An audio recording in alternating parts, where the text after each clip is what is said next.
Unnið við að reisa nýtt 30 metra hátt mastur til að tryggja flutning á rafmagni frá Svartsengi. Unnið allan sólarhringinn að því að hækka varnargarða og kæla hraun.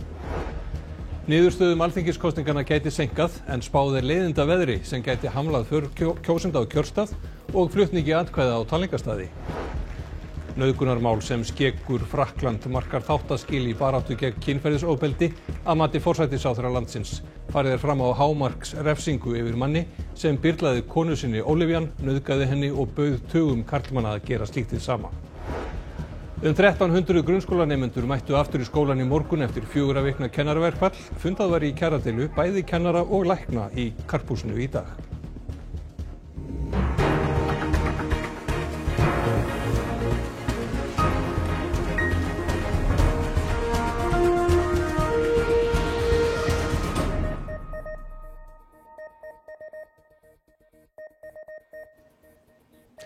Gott kvöld.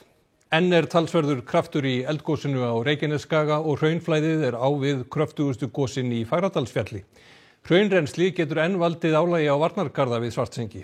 Benedikt Sigurðsson, þú ert við varnargarðinn sem ver bæði Svartsengi og Bláa lónið. Að hverju beinist vinna þeirra sem eru á vettvangi núna? Já, komið sæl, aðgengi að Grindavík, það var opnað í dag og það núna eins og það var fyrir gos og það mátti glöggt sjá þegar við komum inn í Grindavík í dag að það var búið að opna bæinn og þar voru í raun fjölmargir og lá bara vel á mannskapnum. Og vinna þeirra sem eru hérna við störf beinist náttúrulega að því að það er að treysta hennar varnargarð sem bara hérna við hliðina á mér. En svo hafa starfsmenn Landsnets komið sér fyrir hérna fyrir aftan mig og ég veit ekki hversu vel við sjáið þá en þeir eru hér að setja saman mastur og svo glittir hérna í rauða roðan hérna á bakvið, þar gosið en hér sem sagt verið að setja saman mastur sem á að reisa á morgun en sem sagt háspennulínan hún sló hér út í gosinu og þannig að nú engin rafmagnsframleiðsla í Svartsengi en það liggur á að koma henni í gang. En ég heyrði í talsmanni Landsnets í dag og við skulum heyra hvað hann sagði. Starfsmenn á vegum Landsnets eru komnir á staðinn og undirbúningur hafinn við að reisa nýtt mastur við hliðina á gamla masturinn sem gaf sig í gosinu. Raflínan verður síðan strengd yfir nýrunni hraunið. Það verður talsvert mikið hærra. Það verður leiðarinn að verða svona 15 metrum hærri en í núverandi mastri. Þannig að með því náum við að spanna yfir hraunið sem rann hérna sem núna komið rúmum 8 metrum hærra en þegar landið hefur hækkað um 8 metra frá því sem var hérna áður en það rann. Sko það hefur unnið að því að ganga frá þessum púða undir mastrið kvöld á nótt. Hvenær hyggist þið svo byrja að reisa það? Vonandi gætu við byrjað að reisa á morgun. Við setjum mastir saman núna, það komið hérna fyrir aðkantan okkur og á morgun vonustu til að reisa og svo verður bara að fara í strengingu, stræðis að kjálfara því. Þórarinn treysti sér ekki til að segja hvenær rafmagn kæmist á línuna, að öðru leyti en að vonandi það sem allra fyrst. Hann segir masteri sem verður 30 metra hátt með því að hæsta sem hægt að fara miðað við núverandi stöðu. Kæmi til þess að hækka þyrfti meira yrði áreiðanlega fundin lausn á því. En það var ekki bara unnið að því að setja saman mastur hér í dag því að þessi varnarveggur sem hérna mér á hægri hönd, það hefur verið unnið hörðum höndum að því að hækka hann og hér hafa verið á 3. tugu vörubíla akandi á öðru hundraðinu fram og tilbaka og koma efni í hann. Og ástæðan svo að menn hafa vafalítið í huga sem gerðist í kringum 20. júní þegar var farið að sljákka í gosinu sem hófst í lok maí, þá skyndilega fór að renna yfir garðinn. Það nefnilega degla á ferðinni einhvers staðar inn í hrauninu og menn eru svo sem ekkert alveg klárir á því hvar hún kemur út, ef hún kemur út. En það eru ekki tanda mikla líkur á því að hún komi hér akkurat yfir varnarvegginn og fari hér yfir en menn vilja allavega hafa varan á og þess vegna þarf að hækka þennan varnargarð. En við skulum heyra hvað 2 forsvarsmanna sem unnu að þessari hækkun höfðu að segja í dag. Það hefur bara gengið ljómandi vel. Við erum búin að vera á vöktum hérna með mjög stóran gír á daginn en minni gír á nóttinni. Við erum að keyra hérna á einhverjum 14 búkollum og einhverjum ég veit ekki, 8 fjárhjóla bílum úr námu hérna sem rétt hjá. Og það að fara kannski 8.000 rúmmetrar hérna út í garðinn á sólarhring. En það ekki aðeins unnið við að breikka og hækka varnargarðana því á sama tíma vera að kæla hraunið og gufuskýið leggur yfir. Jón Ármann telur kælingin auðveldi vinnuna. Já, ég held það nú, sko. Hún býr til einhvers konar skel til að stoppa þetta hérna alveg upp við garðinn. Þannig að við náum að koma efni hérna meðfram. Þannig að ég rekna með því að það sé alveg að virka. Hér við Svartsengi unnið dag og nótt við að styrkja varnargarða. En áður en að hægt að hækka varnargarð, þá þarf að breikka hann. Varnargarðurinn hérna fyrir fram mig, það sem sagt varnargarðurinn eins og hann var. En sá sem ég stend á, hann það bil 12 metra breiður. Þessi gamli, hann bara 4 metrar. Hraunið sem runni hefur þessu gosi 8 til 10 metra þykkt við garðana og sumstar í lægðum nær þykktin vel á 12 metra. Varnargarðarnir hérna voru í þessari hæð og þetta búið að ná þeim hérna á alveg 700 metra kafla og nánast alveg í fulla hæð við varnargarða sem eru hérna við bílastæði hjá Bláa lóninu líka. Og þar þykktin svona einhver 8-9 metrar. Verið að breikka garðan 12 metra efs og hægt sé að vinna þar og þeir sé hann hækkað 4 metra í þessari umferð. Jón Haukur segir einhverja hreyfingu í hrauninu við garðana en verið sé að mæla. Sem kunnugt náði hraun í júní inn fyrir garðana en þar sem verið að vinna núna land flatara og hallar ekki eins mikið að görðunum. Staðan var alveg vissulega þarna helgina og sérstaklega á laugardaginn meðan það var ennþá mikið innflæði inn í kerfið. Þá hefðu það alveg getað brugðið á það ráð að reyna svona að fara að tróða sér inn fyrir og þess vegna var í raun og veru allt þetta viðbragð sett bara fullt bæði þá hækkunin og kælingin fyrir framan til þess að ná að viðhalda bara þessari stöðu. Nauðgunarmál sem skekið hefur Frakkland síðustu misseri markar vatnaskil í baráttunni gegn kynbundnu ofbeldi að mati forsætisráðherra landsins, Michel Barnier. Brátt lýkur réttarhöldum yfir 51 manni sem nauðguðu konu sem hafði verið byrlað lyfjum. Eiginmaður hennar skipulagði glæpina. Frönsk stjórnvöld tilkynntu í dag ýmsar aðgerðir gegn ofbeldi gegn konum. Þar á meðal að auka vitund glæpi þar sem konum byrluð ólyfjan. Þá verður meira fé varið til hjálpar konum sem þurfa að flýja ofbeldi heima fyrir. Og saksóknari í Frakklandi krefst hámarksrefsingar yfir manninum. Færri komu staðinn vildu að hlusta á lokaræðu saksóknarans í dag. Saksóknari í máli Dominic Pellico sagði að takmarkið var ekki aðeins sakfelling eða sýknun, heldur þyrfti að breyta í grundvallaratriðum samskiptum karla og kvenna. Je peux pas rentrer, mais ça fait rien. Je veux dire qu'il y a un tas de choses qui se passent ici, de très important. Déjà, d'être là le matin quand Gisèle arrive. Elle arrive toujours à la même heure le matin. Et quand elle repart aussi, d'être là pour l'applaudir, pour la soutenir. Et on sent que ça lui fait du bien. On sent que nous, ça nous fait du bien parce qu'elle est là au niveau du féminisme. Elle fait vraiment bouger les choses. Ákæruvaldið fer fram á hámarksrefsingu 20 ár. Búist við að dómur verði kveðinn upp 20. desember. Dominic hefur játað að hafa í áratug byrlað eiginkonu sinni, Gisèle, lyf, nauðgað henni og leyft öðrum körlum að gera slíktið sama. 50 eru ákærðir og var hrópað að þeim þegar þeir mættu í dómsali í morgun. Dominic myndaði nauðganirnar, flokkaði myndböndin í tölvunni sinni og merkti þau hverjum og einum nauðgara. Einnig hafa fundist myndir af fleiri konum. Eina möppuna nefndan, dóttir mín nakin. Þar má finna myndir sem dóttir hann segir ljóst að hafi verið teknar eftir að henni hafi verið byrlað lyf. Þá hafa einnig fundist myndir sem hann tók í laumi af 2 tengdadætrum sínum, sumar með falinni myndavélin á Baðherbergi. Málið hefur vakið óhug í Frakklandi og víðar. Þúsundir komu saman í París helgina og mótmæltu kynbundnu ofbeldi. This is telling us basically that anybody can be a rapist, right? And that there is no typical profile of who the rapist could be, and there is also no typical profile of who the victim can be. Og það komið aftur hingað heim. Spár gera ráð fyrir leiðindaveðri á kjördag, þó enn geti margt breyst. Formaður yfirkjörstjórnar í Norðvesturkjördæmi segir að reynt verði til hins ítrasta að telja atkvæði á einum stað, en niðurstöðum geti seinkað vegna færðar. Við höfum samið við björgunarsveitir í nánast öllu kjördæminu að flytja kjörgögn á loknum kjörfundi hingað í Borgarnes.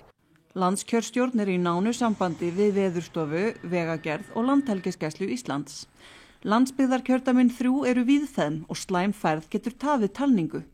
Ef atkvæði berast seint getur kjörstjórn fresta talningu til að hvíla talningarfólk á milli tarna.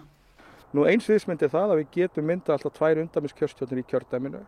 Yfirkjörstjórn hefur séð það fyrir sér að ef það mjög tvísýnt veður á Vestfjörðum að þá gætu verið myndaðar kjörstjórnir á norðanverðum og sunnanverðum Vestfjörðum. Þá unnt að telja atkvæði á fleiri en einum stað. Fleiri talningastaðir geta þó líka flækt talningu og seinka niðurstöðu. Í norðausturkjördæmi þarf að koma atkvæðum með flugi frá Grímsey og Egilsstöðum. Í suðurkjördæmi þarf að koma atkvæðum sjóleiðis frá Vestmannaeyjum, auk þess sem atkvæði af Reykjanesskaga þurfi að komast Hellisheiðina á Selfoss. En auðvitað getur veður haft áhrif bæði á talninguna en náttúrulega ekki síður á kosninguna. Þannig að við þurfum að fylgjast með veðri af því að fólk þarf náttúrulega líka að geta kosið. Ef það kemur til þess að það yrði til dæmis, ef ég bara orða kolvittlust veður eins og stundum sagt, það sem ekki hundi út sigandi, að þá þarf að taka afstöðu til þess hvort það þurfa að fresta kosningu einhvers staðar. Það er formaður yfirkjörstjórnar sem tekur afstöðu til þess. Ég veit nú ekki til þess að það hafi gerst í seinni tíð að kosningu hafi verið frestað, en það myndi hafa þær afleiðingar samkvæmt kosningalögum að það má ekki telja annars staðar á landinu fyrir en búið að halda þá kosningu í þeirri kjördeild eða kjördeildum upp á nýtt. Ekki hefur oft reynt á þessi úrræði. Aðeins einu sinni áður, árið 1979, hafa kosningar verið haldnar svo seint á árinu. Yfirkjörstjórnir leggja kapp á að koma atkvæðum vandræðalaust á talningastað. Það sem betur fyrir þannig á Íslandi að þegar við erum með kosningar þá eru allir boðnir og búnir að aðstoða eins og kostur er. Spáin fyrir kjördag, hún lítur ekki vel út eins og en hún gæti breyst, eða ekki? Jú, það eru allar líkur á því að þetta breytist nú eitthvað næstu daga. Það er mikil óvissa, en óvissan er svona í tengslu við öflug skil sem er að mynda suðaustur á landinu og hvort þau keyri við landið eða ná ekki almennilega inn á land og við höldum áfram í einhverjum éljagangi og köldu lofti. En hvað spáir verst að veðrinu? Sko líklegast er að verði austast á landinu. Þessi skil eru líklega til að skríða aðeins inn á land, svona austast og þá geti færð versna mikið þarna á fjallvegum þarna fyrir austan. Já, við erum að tala um snjókomu og rok. Já, þetta er svona kalt loft sem er að ýta á móti þessum skilum og ef það hefur vinningi sem er svona líklegast núna svona með nýjustu keyslur að þá ná ekki skilin almennilega inn á landi en við höldum áfram í svona einhverjum norðlægum áttum frekar stífum eða svona strekkings norðlægum áttum með éljum en ef þessi skil komast eitthvað aðeins inn á land og þá gæti snjóa mikið fyrir austan og skapast einhver ófærð. Einmitt, við fylgjumst náið með þessu í vikunni og fram að kosningum og svo ferð þú betur yfir veðurhorfurnar allar næstu daga á eftir. En fundað hefur verið stíft bæði í kjaradeilum kennara og lækna hjá ríkissáttasemjara í dag. Læknar aflýstu fyrstu lotu verkfalls í gærkvöld þar sem viðræður þokuðust í rétta átt. Fjölmiðlabanni var hins vegar komið á í kjaradeilu Kennarasambandsins og Sambands íslenskra sveitarfélaga helgina og því hefur lítið frést af þeim viðræðum. Eva Björk Benediktsdóttir fréttamaður í Karphúsinu. Eva, hefur dregið til einhverja tíðinda í dag? Já, fundum í báðum deilum er allavega lokið. Fundi kennara lauk 5:00 í dag og fundi lækna núna á 7. tímanum. En hérna hjá mér er maður sem veit meira en ég, Ástráður Haraldsson, ríkissáttasemjari. Já, bara hvernig hefur þokast í viðræðum kennara til að byrja með?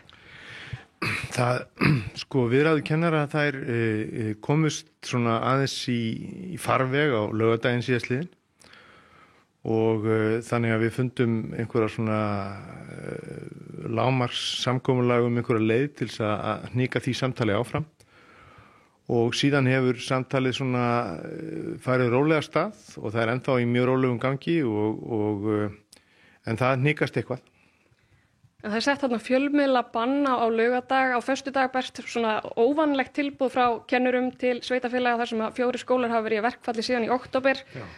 Þar berst svo ekkert svar í fyrsta lagi bara af hverju er sett á svona fjölmiðlabann og hvað þýðir það þegar það berst síðan ekkert svar? Fjölmiðlabann er í rauninni tilmæli ríkissáttasemjara til samningsaðila að tjá sig ekki við fjölmiðla deilu sína og þetta eitthvað sem er stundum gert og ég ákvað að það væri skynsamlegt að gera þetta núna vegna þess að mér fannst einhvern veginn að þær skeytasendingar sem gengu á milli aðila væri ekki til þess fallnar að svona liðka fyrir því að það væri hægt að skapa grundvöll til þess að ræða þessi mál og þetta er erfið deila sem að snýstu mikla hagsmuni mjög margra manna og þess vegna er mikilvægt að við reynum að gera allt sem í okkar valdi stendur til þess að svona tryggja það að það sé hægt að koma samkomulaginu í einhvern farveg. Og síðan er það þannig að þessi tilmæli eða tilboð sem að leikskólakennarar gerðu á föstudaginn, þau auðvitað tengjast beint efni þeirrar deilu sem að hér er til umfjöllunar og þess vegna sýnist mér að gagnaðilinn hafi þá litið svo á að það væri hluti af því fjölmiðlabanni sem að hafi verið lagt á og þess vegna gerir ég ráð fyrir því að ekkert svar hafi borist. En örstutt í lokin, það virðist nú samt styttra í endamarkið í viðræðum lækna. Já, sko, viðræður lækna er á allt öðrum stað. Þar erum við búin að vera í mjög umfangsmikilli vinnu í 7 mánuði og þar er verið að leggja upp með að gera mjög umfangsmikla breytingar á öllu launamyndunarkerfi lækna og vinnutímamálum. Og það er auðvitað í eðlisínu bara dálítið flókið að raða því öllu saman og koma öllum öngum þar til skila og það er bara tekið aðeins lengri tíma heldur við kannski gerum ráð fyrir og það er ennþá svolítið eftir. En við höldum áfram í fyrramálið og vonandi bara fyrir að stytta því þetta klárist. Takk fyrir það. Og við segjum þess að þá lokið hérna úr Karphúsinu en höldum auðvitað áfram að fylgjast með. Takk fyrir þetta, Eva Björk. 1300 nemendur í 3 grunnskólum mættu aftur í skólan í morgun eftir 4 vikna kennaraverkfall. 1700 nemendur í öðrum 3 skólum sitja heima næstu vikurnar ef ekki semst. Það var heldur tómlegt að litast á skólalóð Árbæjarskóla í morgun. Kennaraskólans eru meðal kennara 3 grunnskóla sem lögðu niður störf í dag til 20. desember. Hinir eru Garðaskóli og Heiðarskóli. Í morgun hófst kennsla að nýju í 3 öðrum skólum, Laugalækjarskóla, Áslandsskóla og Lundarskóla eftir 4 vikna verkfall og það var nokkur viðbrigði að mæta aftur í skólan. Já, það var bara skemmtilegt að vera komin aftur og hitta alla krakkana sem var ekki búin að hitta og kennarana og það var enda mjög erfitt að vakna í morgun og það var alveg erfiður og langur dagur. En hvað voru það að gera í þessar 4 vikur? Ég fór mikið og heimsótti á pabba minn upp á Akranes og vini mína þar og við vorum bara að hafa mjög notalegt, gott. Já, ég var bara að fara svo seint og vakna seint en ég er á körfuboltaæfingum þau höldum eiginlega gangandi í rútínu sem er fannst mjög gott. En núna er þið 10. bekk síðasta árið í grunnskóla. Hafið þið áhyggjur af þetta hafi áhrif á þið komist inn í þann framhaldsskóla sem ykkur langar í? Sko, mér langar í Vestló en ég held samt að þetta hafi gert allt of mikil áhrif. Ég held ég geti bara mætt tilbaka og staðið mig vel og þá væri þetta ekkert mál. Já, ég vona ekki. Ég vona að þetta verði bara, við náum að fara í gegnum allt efni og gera það vel og þetta hafi engin áhrif á neinar einkunnir. Sérstakur saksóknari hefur dregið til baka ákæru á hendur Donald Trump verðandi forseta Bandaríkjanna fyrir tilraun til að kollvarpa niðurstöðum forsetakosninganna árið 2020. Trump laut þá í lægra haldi fyrir Joe Biden, fráfarandi forseta, en þann ósigur hefur Trump aldrei viðurkennt. Hann var sakaður að hafa vísvitandi dreift misvísandi upplýsingum úrslit kosninganna. Dómsmálaráðuneyti Bandaríkjanna sem skipaði Jack Smith sem saksóknara í málinu verður bráðum á valdi ríkisstjórnar Trumps. Smith segir að málið sé látið niður falla í ljósi þess. Hann sé enn fullviss að Trump sé sekur í málinu. Umræðan í kosningabaráttinu mögulega þjóðaratkvæðagreiðslu hér á landi aðild að Evrópusambandinu hefur vakið eftirtekt í Noregi. 30 ár eru síðan Norðmenn höfnuðu aðild í þjóðaratkvæðagreiðslu en lítið hefur farið fyrir þessari umræðu þar í landi undanfarin ár, enda eru skiptar skoðanir innan stjórnmálaflokka og innan núverandi ríkisstjórnar. Espen Barth Eide, utanríkisráðherra Noregs, segir í samtali við RÚV að möguleg innganga Íslands myndi hreyfa við umræðunni í Noregi en myndi þó ekki þýða endalok EES samstarfsins. Det ble jo ikke slutt på samarbeidet selv om de opprinnelige 7 landene ble til 3. Og EØS-avtalen vil jo gjelde, og om dette rent hypotetisk skulle skje, så vil jo Island fortsatt være i EØS, men da på EU-siden. Og sånn sett vil det fortsatt være 30 land i EØS, men i det tilfellet 28 EU-land og 2 ikke-EU-land. Så formelt sett så er EØS-avtalen robust. Men så skal ikke jeg på noen måte underslå at det vil være en viktig begivenhet som sikkert vi vil måtte tenke mer rundt i Norge. Men på direkte spørsmål om hva det skjer ved avtalen, så vil det skje som skjedde da noen av de opprinnelig tiltrekte landene valgte å bli med i EU i stedet. Sigurður Ingi Jóhannsson, formaður Framsóknarflokksins, segir að í raun hafi Sjálfstæðisflokkurinn ekki gengið í takt allt kjörtímabilið og því hafi pirringur í þeirra garð farið vaxandi. Mörg mál hafi stoppað í þingflokki sjálfstæðismanna eða komið þaðan gjörbreytt. Þetta kemur fram í forystusætinu í kvöld sem hefst klukkan 20:05.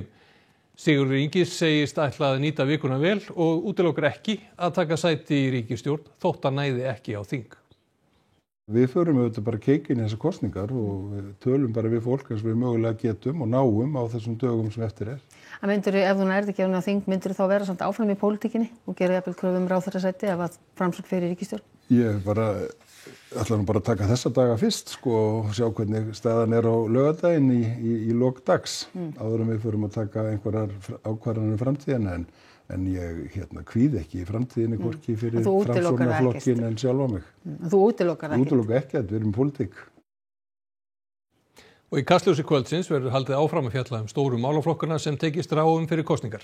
Að þessu sinni eru það velferðarmálin sem spanna breitt svið frá vöggu til grafar. Sigmundur Davíð Gunnlaugsson sýnir okkur svo hina hliðina en í aðdraganda kosninga tekur kastljós-leiðtoga allra flokka í viðtal þar sem er aðeins ein regla, það er bannað að tala pólitík. Og þá ætlum við að líta á það sem ber hæst í íþróttum sem Þorkell Gunnar Sigurbjörnsson sér í kvöld. Leit er hafin að nýjum landsliðsþjálfara karla landsliðsins í fótbolta. Norðmaðurinn Åge Hareide sagði starfi sínu lausu í dag. 4 dagar eru þar til íslenska kvennalandsliðið í handbolta hefur keppni á Evrópumótinu í Austurríki. Landsliðsþjálfaranum líst vel á mótherjana. Og íslenska karlalandsliðið í körfubolta spilar mikilvægan landsleik úti á Ítalíu í kvöld í undan keppni EM. Íþróttir hér rétt eftir fréttir. Við ætlum að rifja upp það sem var helst í fréttatímanum. Unnið er við að reisa nýtt 30 metra hátt mastur til að tryggja flutning á rafmagni frá Svartsengi. Unnið er allan sólarhringinn við að hækka varnargarða og kæla hraun. Niðurstöðum alþingiskosninganna gæti seinkað en spáði leiðindaveðri sem gæti hamlað för kjósenda á kjörstað og flutningi atkvæða á talningarstaði. Nauðgunarmál sem skekur Frakkland markar þáttaskil í baráttu gegn kynferðisofbeldi að mati forsætisráðherra landsins. Farið er fram á hámarksrefsingu yfir manni sem byrlaði konu sinni Ólafían, nauðgaði henni og bauð tugum karlmanna að gera slíktið saman. 1300 grunnskólanemendur mættu aftur í skólan í morgun eftir 4 vikna kennaraverkfall. Fundað var í kjaradeilu bæði kennara og lækna í Karphúsinu í dag. Þessum fréttatíma er að ljúka og komið að íþróttum og veðri. Kosningaumfjöllun RÚV heldur svo áfram í Kastljósi, forystusætinu og Silfrinu í kvöld. Við minnum líka á kosningavefinn þar sem hægt er að taka kosningapróf RÚV. Fréttir verða næst klukkan 10. Við segjum þetta gott að sinni. Verið þið sæl.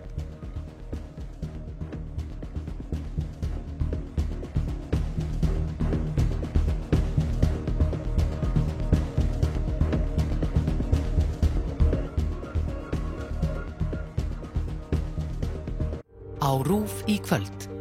Alþingiskosningar